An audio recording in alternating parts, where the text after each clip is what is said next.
마태복음 4장 12절부터 16절 말씀입니다.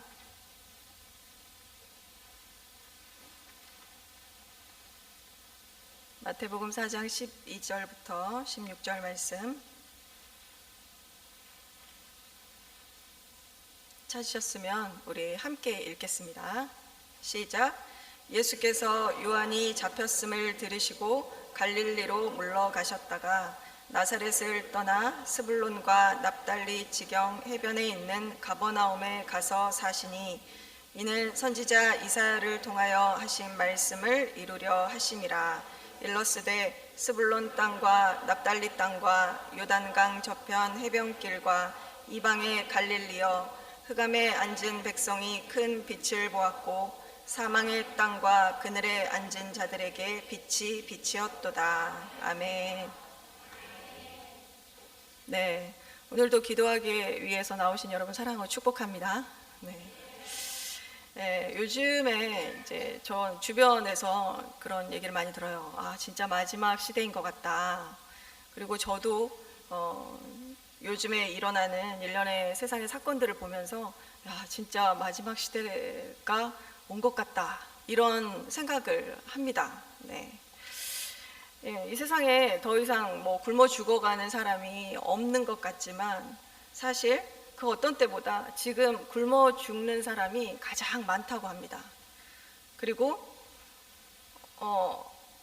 과학기술이 엄청 발전했잖아요. 그런데도 이 과학기술 그리고 우리의 어떤 인권이라든지 복지체계 이런 것들이 엄청나게 좋아졌음에도 불구하고 세상에는 악랄한 범죄들이 너무너무 많이 일어나고 있습니다.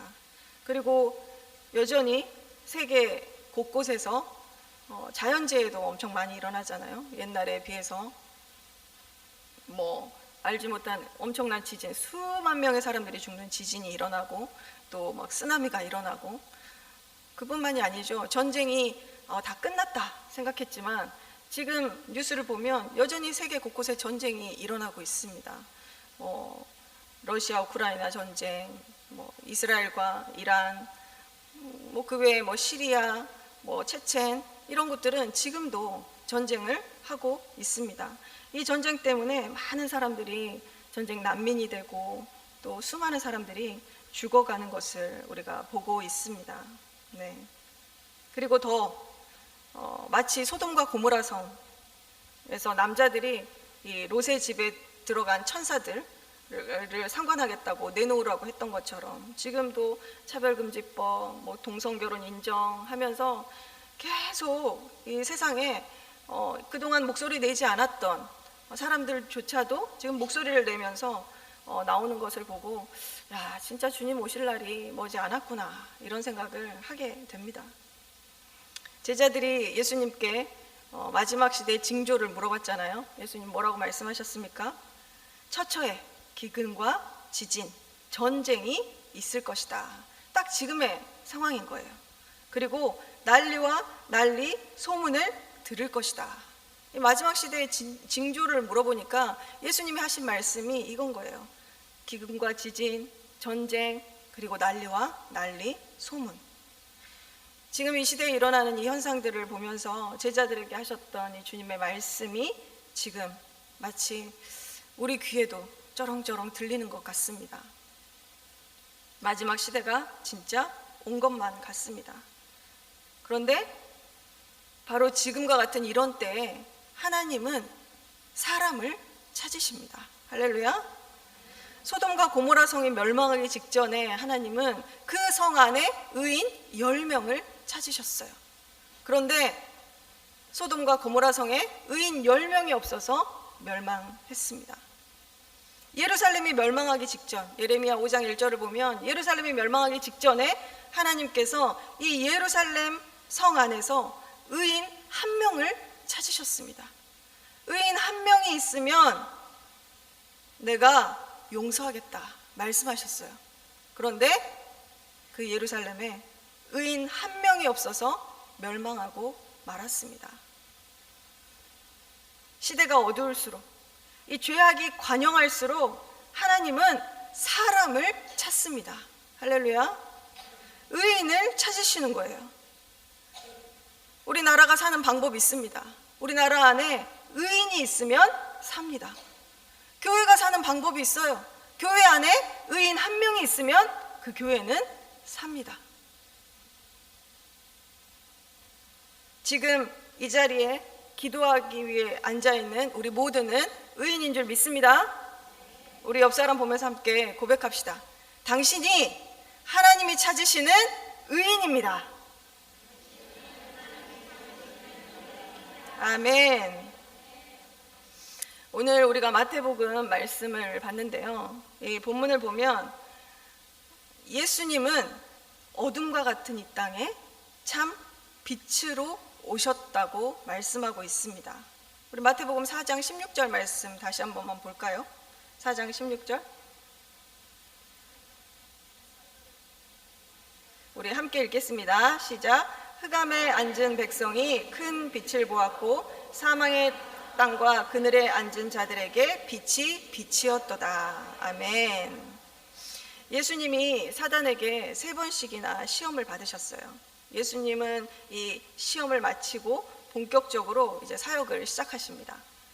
그때 이 마태는 선지자 이사야의 말씀을 인용하면서 예수님이 세상에서 어떤 역할을 하실 것인지 이 몇 마디로 요약합니다. 그게 바로 흑암에 앉은 백성에게 예수는 큰 빛이다. 사망의 땅과 그늘에 앉은 자들에게 예수는 빛이다. 라고 예수님을 소개하고 있습니다. 인간은 이 아담과 하와가 타락한 후에 허물과 죄로 완전히 죽은 존재가 되었습니다. 성경은 이것을 가리켜서 흑암에 앉은 백성이라고 표현했습니다. 즉 우리 인간은 아담과 하와 이후에 죽음 안에 있는 존재요, 어둠에 속한 존재라는 겁니다. 우리에겐 빛이 없었어요. 사람이 죄를 지으면 나중에 죽어서 지옥에 가는 게 아니라는 거예요. 인간은 처음부터 그냥 지옥에 있는 존재라는 겁니다. 아담과 하와의 타락 이후에 우리는 그냥 지옥으로 떨어진 거예요. 모든 인간은 죽어서 지옥 가는 게 아닙니다. 그냥 그 자체가. 인간은 이 사망의 음침한 골짜기에서 방황하고 서로 미워하고 시기에서 서로를 죽이며 사는 존재라는 거예요.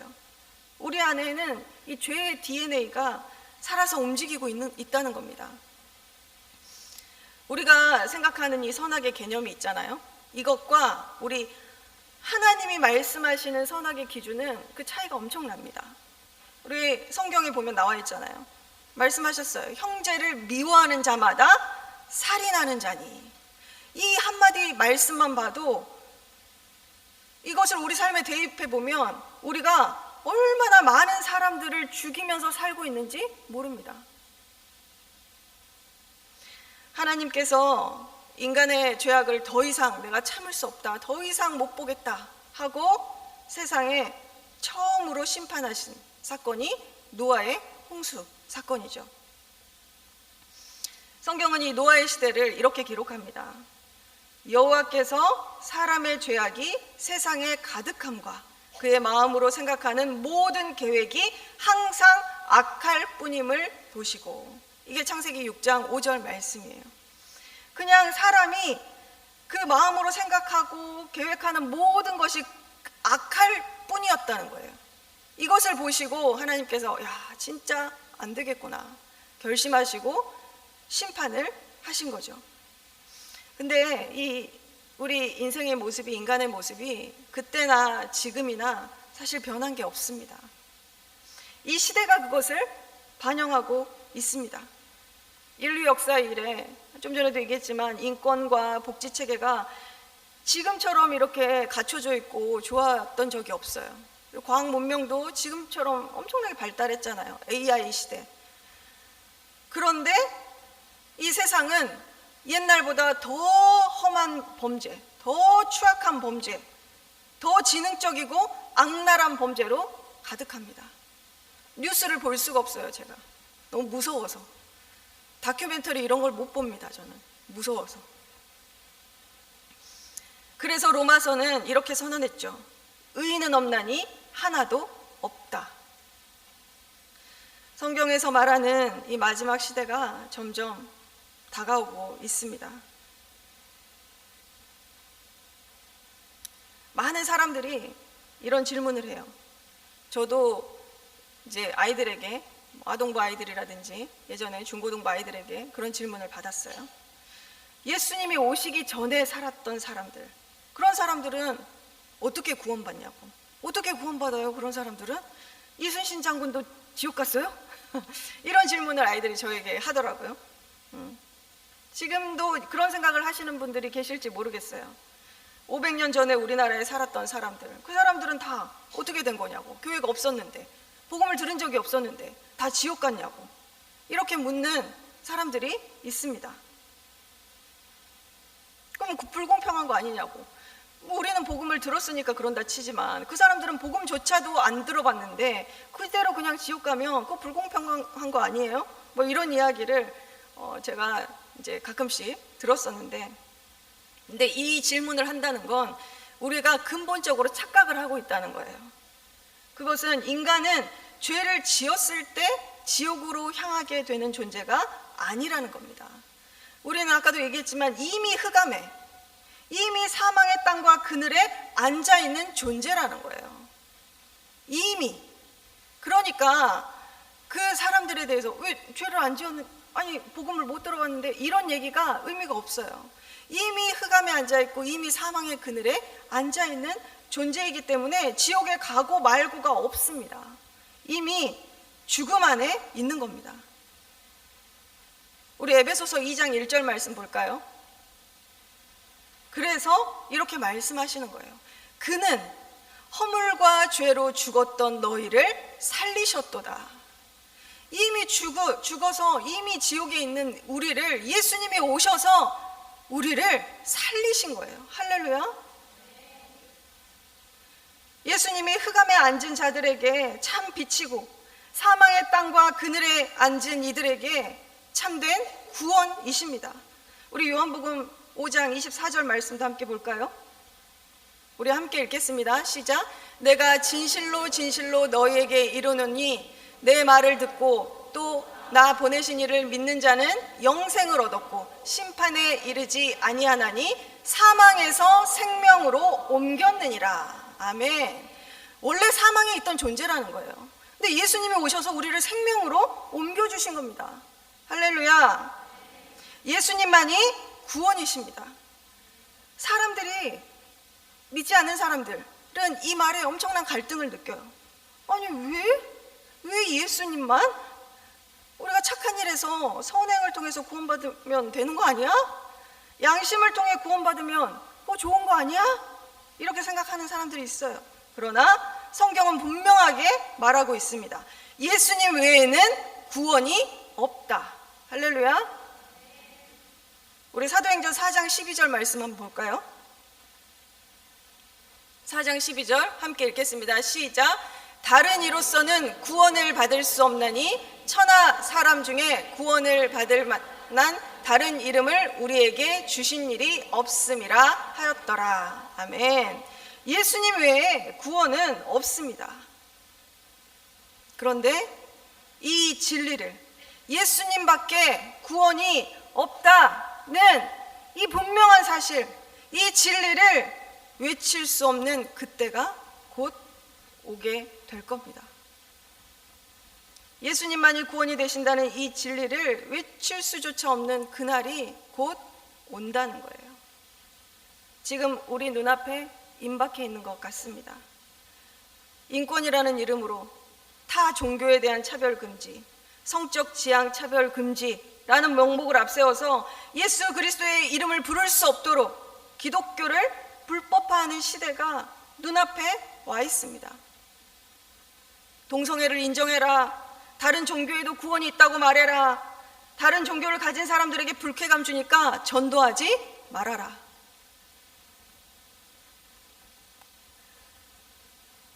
제가 대학 때 CCC 활동을 했어요.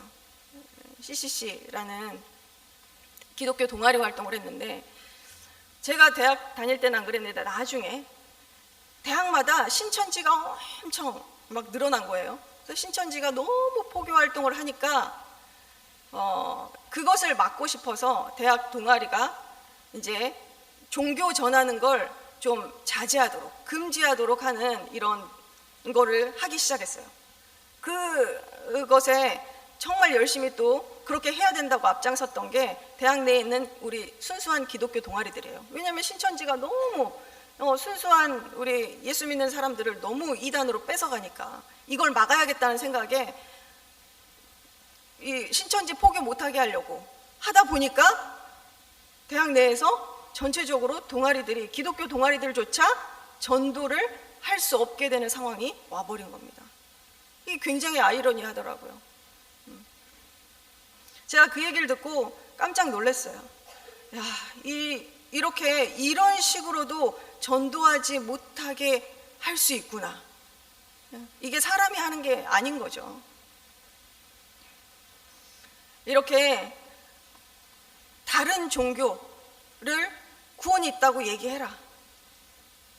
이렇게 말하면서 기독교만 진리다, 동성애 안 된다, 이렇게 얘기하면 우리가 법을 어기는 사람들이 나중에 될 수도 있다는 거예요. 일명 종교 모독법이란 이름으로 불법을 행하는 사람이 된다는 겁니다.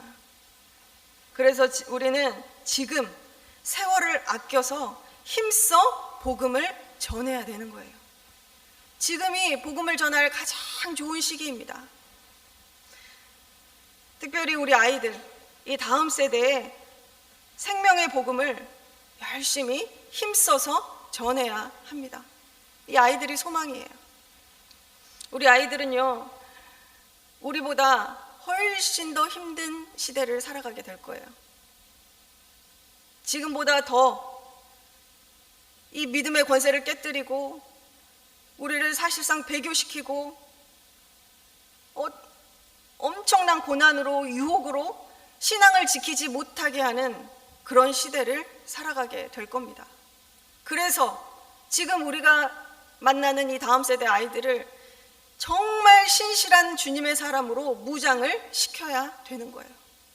진짜 열심히 말씀을 가르치고 열심히 이 아이들을 위해서 기도하고, 그리고 이 아이들이 어떠한 일이 있어도 주님을 떠나지 않을 그런 믿음의 사람으로 성장할 수 있도록 우리가 도와야 하는 겁니다.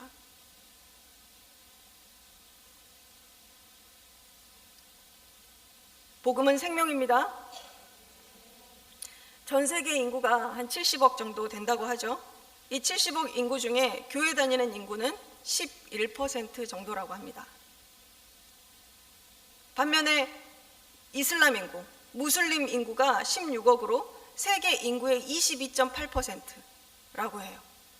우리 교회 다니는 사람들보다 2배로 많은 거죠. 5명 중, 세계 인구 5명 중 1명은 무슬림인 셈입니다. 무엇보다도 이 무슬림 중에 80%는 한 번도 복음을 들어보지 못했다고 해요. 이 기독교 진리에 대해서 한 번도 들어본 적이 없다고 합니다. 한 통계에 의하면 전 세계 선교사의 이렇게 어찌 보면 복음의 불모지인 이들에게 전 세계 선교사의 2%만이 이 무슬림들에게 복음을 전하고 있다고 합니다. 우리 한국 선교사 중에서는 4%. 전 세계에 가장 많은 인구를 차지하는데 복음을 이들에게 전하는 사람은 너무 극소수라는 거죠. 아직도 이 사실만 봐도 아직도 흑암에 앉아있고 사망의 그늘에 앉아있는 백성들이 엄청나게 많다는 것을 알 수가 있습니다. 세계 도처에 너무너무 많다는 거예요. 우리 지리적으로 가까운 일본이나 태국만 봐도 교회를 찾아보기가 힘들잖아요.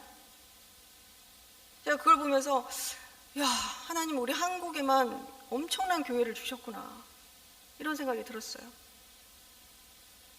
왜 우리에게 이런 축복을 주셨을까요? 왜 우리나라에만?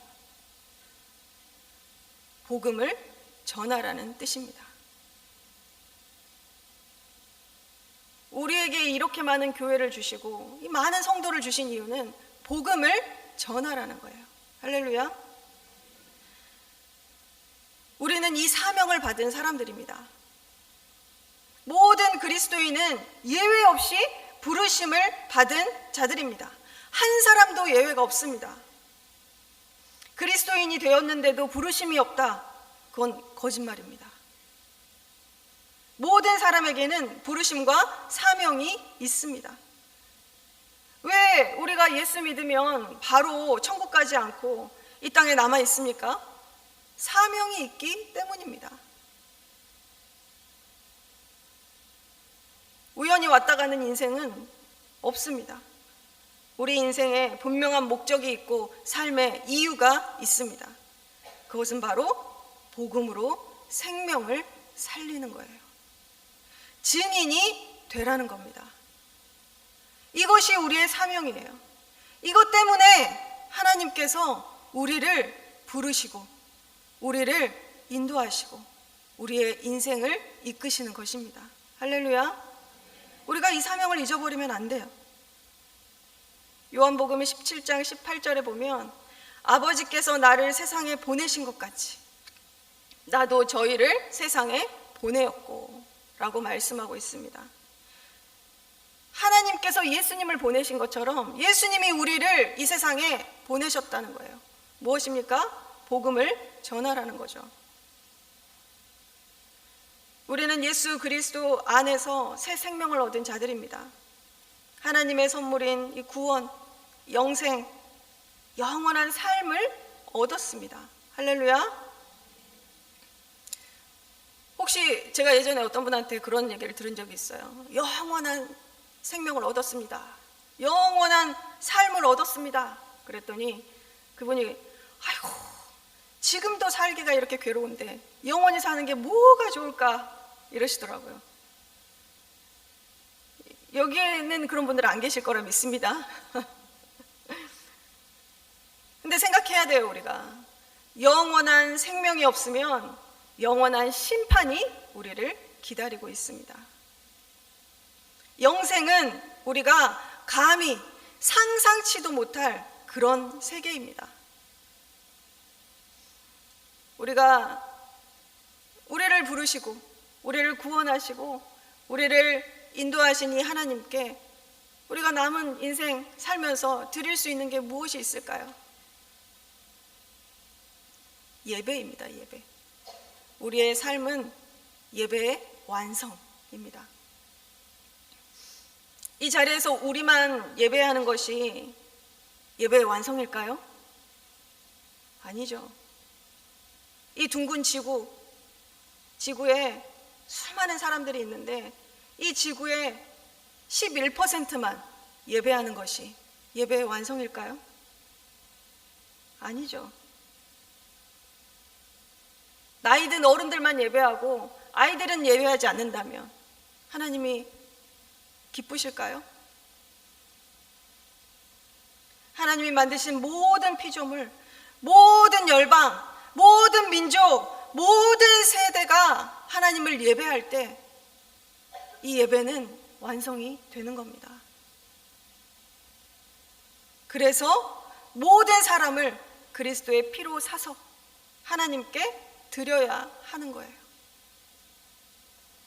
이 땅에는 예배가 있는데 저 땅에는 예배가 없다. 우리는 예배하는데 저들은 예배하지 않는다. 지금도 북한을 비롯해서 수많은 곳에서는 두려움 속에서 그리스도인이 숨어서 살고 있습니다. 그리스도의 피는 죽은 자를 살리는 생명을 살리는 권세를 가지고 있습니다. 그렇기 때문에 우리는 지금도 열심히 성령의 충만함을 받아서 복음을 전하는 삶을 살아야 하는 거예요. 아직도 이 땅에는 예수를 구세주라고 믿지 않는 수많은 사람들이 있습니다. 그들은 주님을 찾지 않습니다. 찾을 수가 없는 상태예요. 그러나 주님은 그들을 찾고 계십니다. 그들을 부르고 계십니다.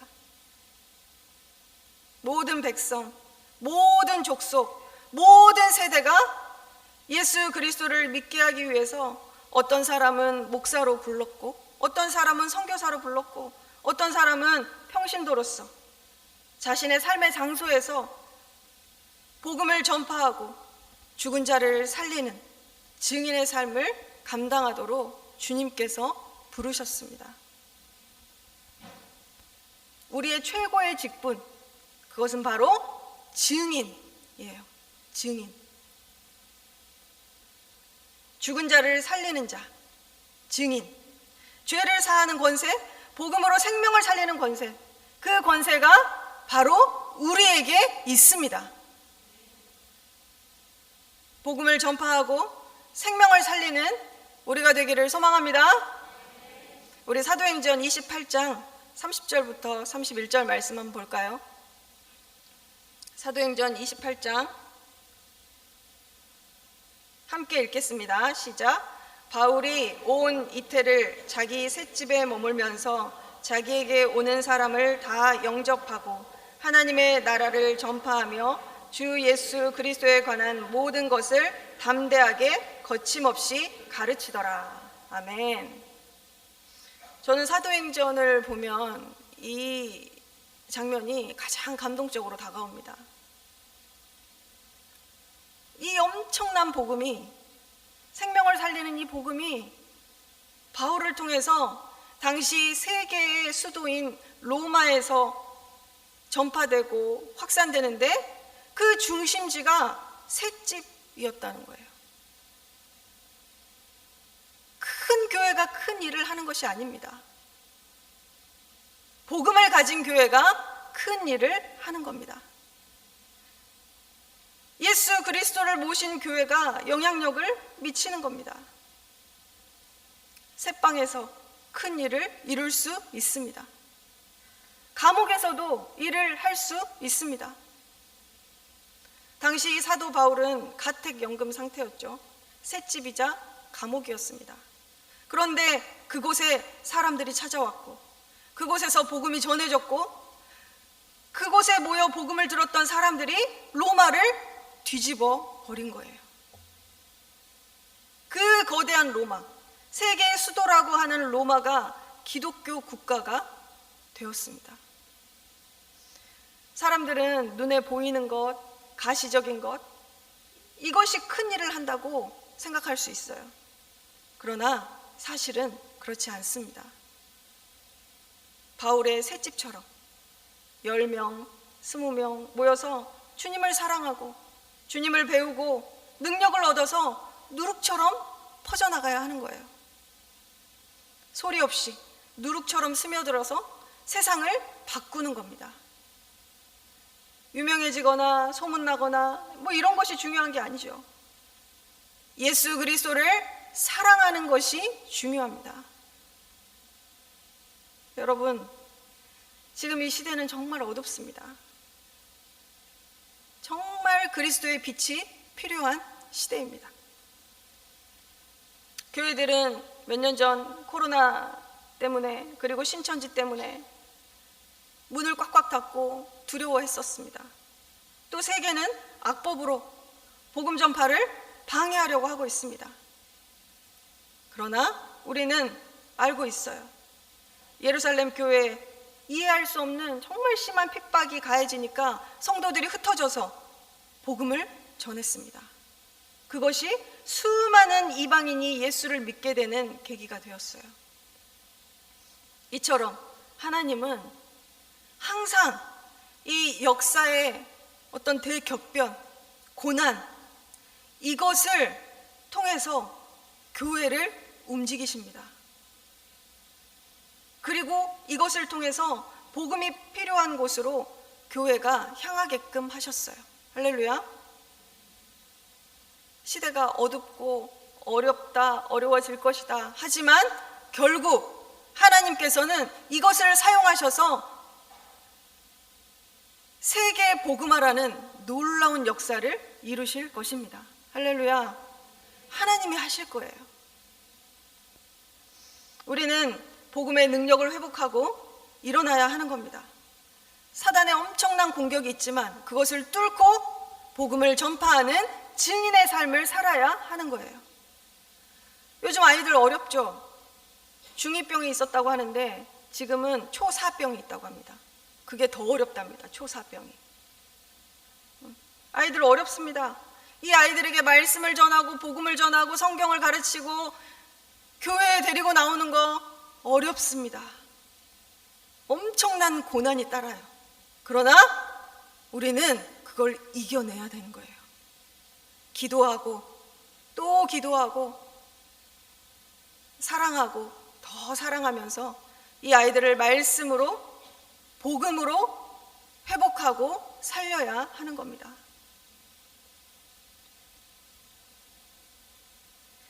우리에게 내일이 주어질지 안 주어질지 알 수가 없습니다. 오늘은 당연히 내일이 올 것처럼 생각하지만 사실은 내일 내가 진짜 살 수 있을지 없을지 그건 알 수 없죠. 그래서 우리는 오늘 주님과 동행하는 열심이 있어야 하는 겁니다. 그래서 지금 깨어서 기도하고 회개하고 힘써서 중보하고 복음을 전해야 하는 겁니다. 내일 해야지 없어요. 내일이 올지 안 올지 모릅니다. 시간을 아껴야 합니다. 이 시대의 사단의 가장 큰 전략은 우리를 바쁘게 하는 거예요. 너무 바빠서 내일 해야 되겠다. 내일 기도해야지.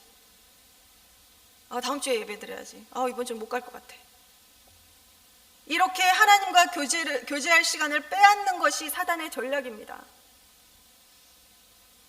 주님이 우리를 부르셨습니다. 우리는 주님의 군대로 병사로 부르심을 받았어요. 디모데후서 2장 4절 말씀 보면 나오죠. 병사로 복무하는 자는 자기 생활에 얽매이는 자가 하나도 없다. 바쁜 거 정리해야 돼요. 우리를 얽매이게 하는 우리의 삶의 모든 스타일 다 정리해야 됩니다. 최대한 단순하게 영성 있는 삶을 유지할 수 있기를 바랍니다. 시대를 분별하고 말씀 앞에 온전히 서서 기도하고 복음 전파를 위해 기꺼이 삶을 드리는 저와 여러분이 되기를 소망합니다. 기도하겠습니다. 하나님, 우리를 자녀 삼아 주시고 증인으로 불러주시니 감사합니다. 예수 그리스도만이 우리의 빛이고 생명이십니다. 구원이 되십니다. 예수 그리스도를 사랑하고 복음의 권세와 능력으로 생명을 살리고 세상을 살리고 열방을 살리는 주님의 동역자로 우리가 살아가게 하여 주시옵소서. 예수님의 이름으로 기도합니다. 아멘.